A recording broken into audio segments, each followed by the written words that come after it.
The number one question we have been asked by so many people, why haven't Chad and Lori Daybell been arrested? That's a great question. I've been looking at a lot of the stuff that's been published, and the bottom line is, what would be the crime?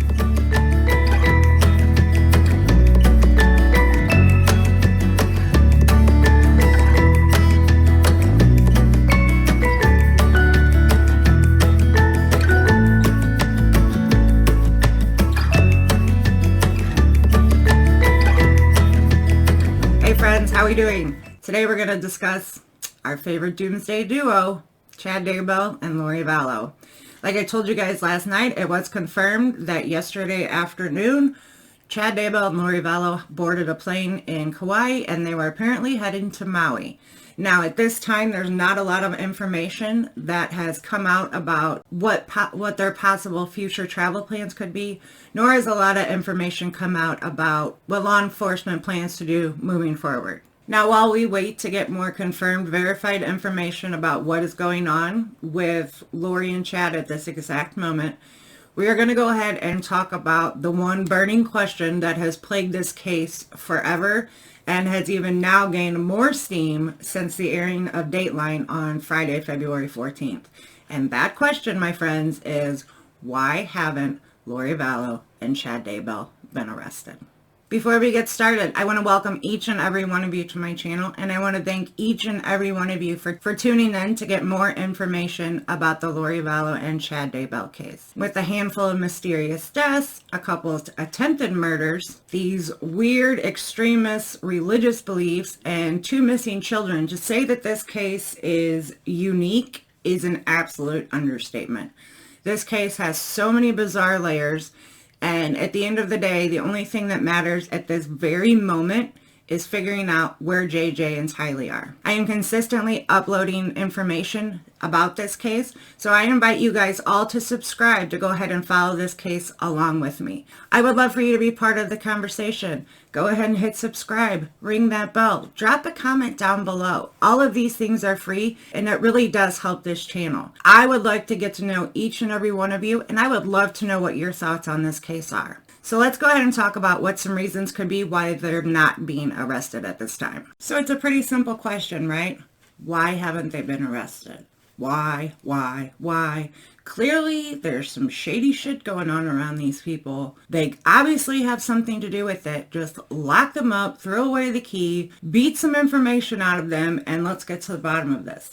In theory, that sounds great. As the general public, I'm for it, you know. However, in a court of law, suspicion can only get you so far. With all the strange activity surrounding Lori Vallow and Chad Daybell, for the general public, it's pretty simple to see that, hey, yeah, they're involved somehow. To what extent, nobody really knows, but their hands are dirty. They've been doing some shady shit. Authorities have to be aware of that too. If authorities do not have the actual physical evidence to prove in a court of law that crimes have been committed at the hands of either one or both Lori and Chad, there's really not much that authorities can do at this point. As frustrated as I am personally, and I've made it very clear that I really wish we could hear from authorities to say, you know, just as a reassurance to say, yes, we are still working diligently on this.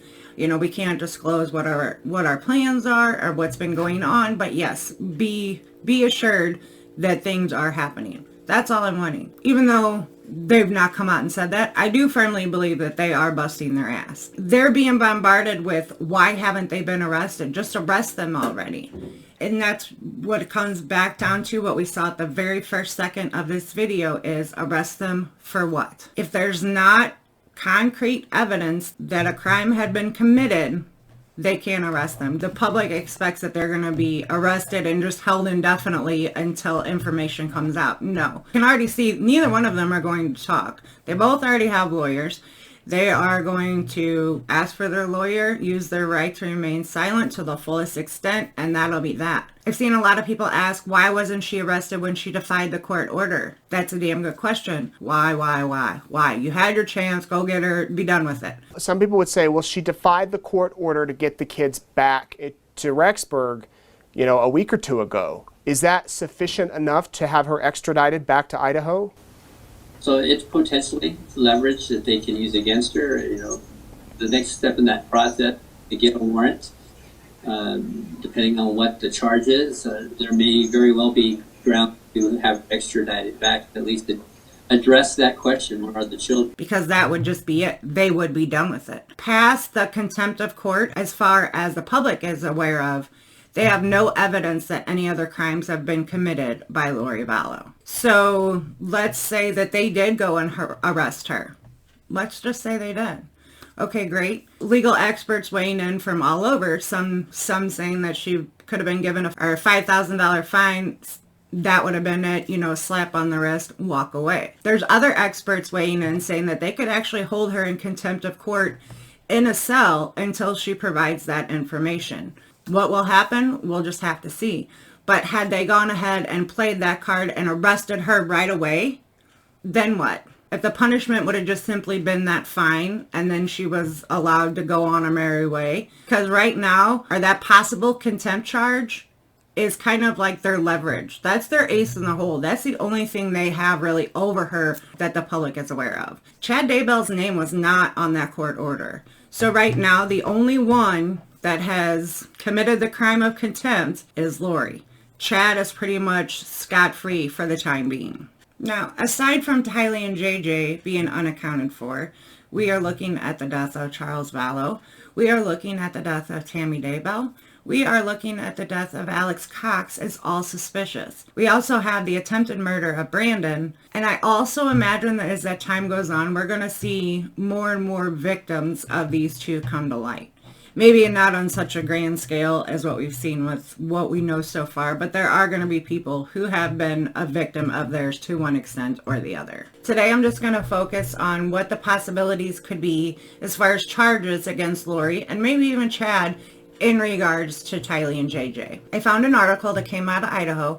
The full article will be linked down below. In that article, there were 3 separate scenarios presented from a legal analyst who gave some examples of cases with similar circumstances solely in regards to the children, how those played out in court, and what we could possibly expect with this case. As we go through these 3 scenarios, please keep in mind that this is just speculation. These are scenarios that were presented by this legal guy who thought that maybe this would give the general public some insight as to why things aren't progressing in the fashion in which we think it should. So let's take a look at scenario 1. Chad and Lori were not actively responsible for the disappearance of Tylee and JJ, but they did not alert authorities when the children went missing. Possible charges: perjury for giving false information. Police say Vallow and Daybell indicated JJ was staying with a family friend in Arizona. Rexburg police said they investigated and did not find that to be true. According to Idaho law, this crime is considered a misdemeanor. There is no Idaho law requiring parents to alert authorities when children go missing. Evidence police would need to charge Lori or Chad. Police likely have enough evidence to prove Lori provided false information concerning JJ's whereabouts. Famous similar case, everybody all together now, Casey Anthony. In a case that received national attention, Kaylee Anthony's mother, Casey Anthony, never reported her daughter missing. Kaylee's law, which has been enacted in only 10 states, makes it a felony for parents to fail to report their child as missing. Anthony was eventually acquitted of all charges except 4 misdemeanor counts of providing false information to law enforcement. Anthony was sentenced to 1 year and $1,000 for each misdemeanor count for a total of 4 years in prison and $4,000 in fines. Kaylee's law does not exist in Idaho. The second scenario is that Lori and Chad have hidden the children. Possible charges would be contempt of court. Evidence police would need to charge Lori and or Chad. Police likely have enough evidence to prove contempt of court. On January 25th, law enforcement in Princeville, Hawaii served Vallow with a court order demanding that she physically produce Tylee and JJ to the Idaho Department of Welfare in Rexburg, Idaho, or to the Rexburg police within 5 days of being served with that order. Vallow did not comply with that order, as we know, and could now be found by a Madison County judge to be in contempt of court.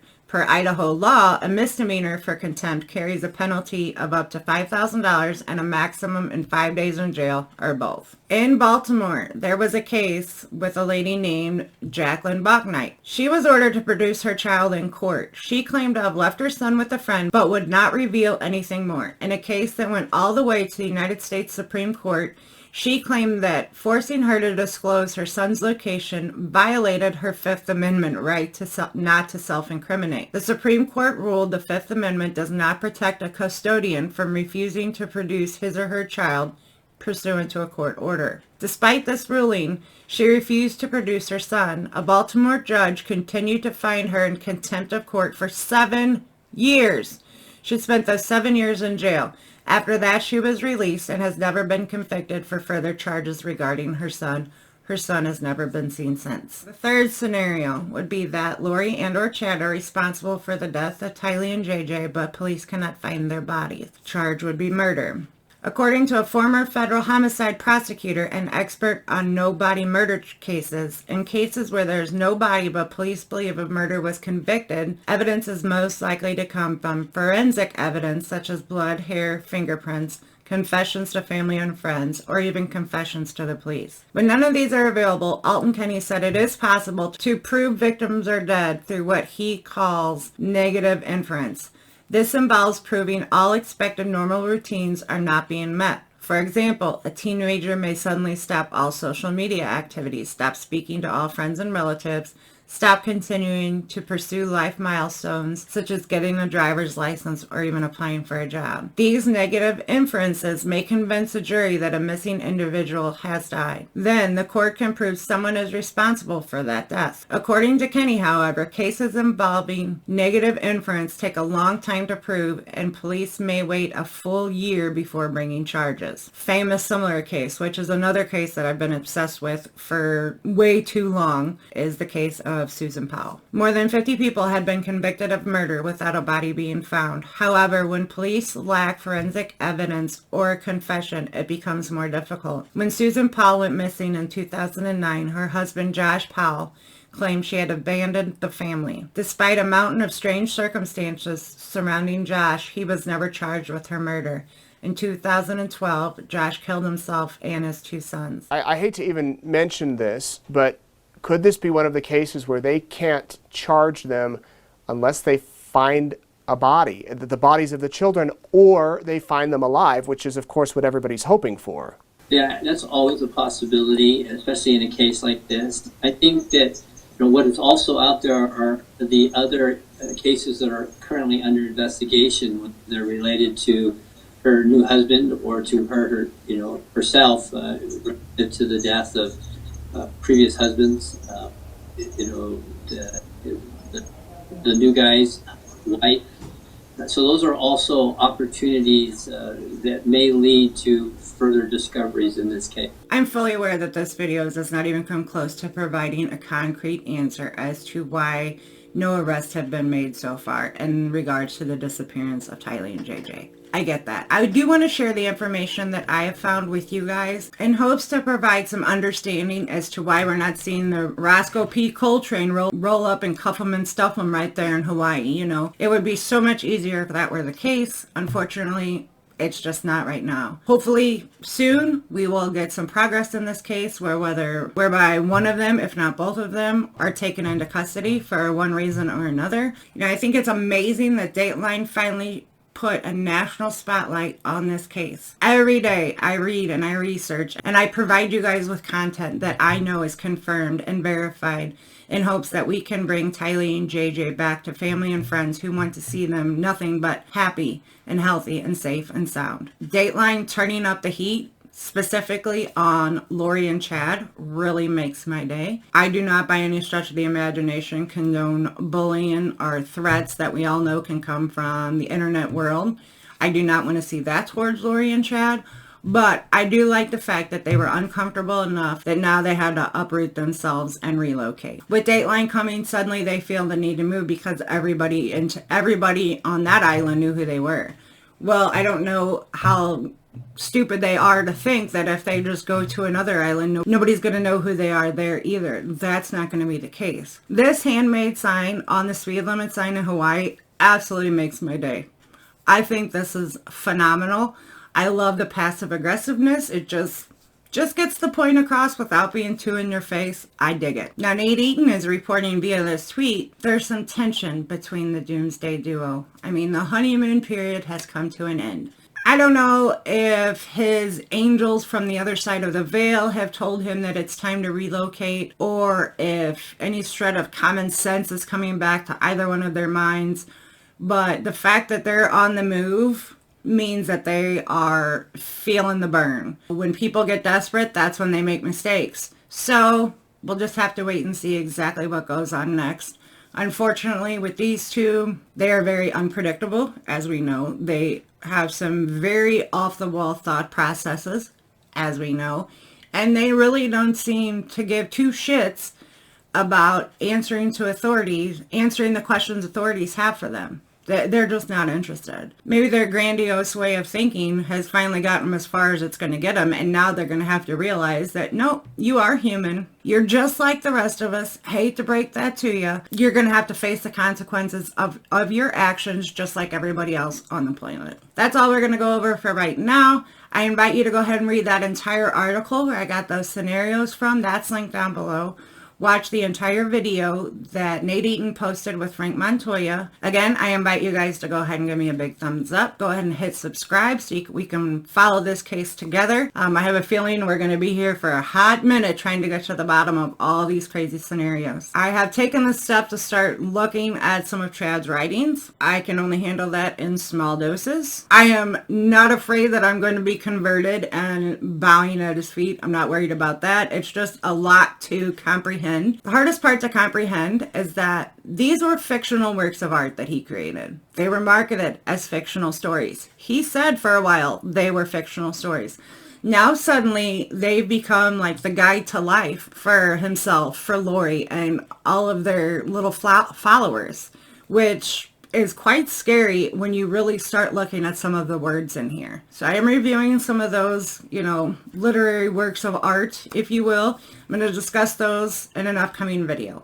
I'm also just about have all my notes together and everything I want to present to you guys about Melanie and what's currently going on with her and what we think she might be up to at this time. And of course, as soon as we get more concrete information about Chad and Lori's new whereabouts, what their plans in the future might be, and what authorities' plans might be in order to curtail anything crazy that Lori and Chad might try to do, I will definitely get that information to you guys. Again, I am not one to take from the tabloid headlines and really, this case is already a circus. It doesn't need any more fluff and buff added to it.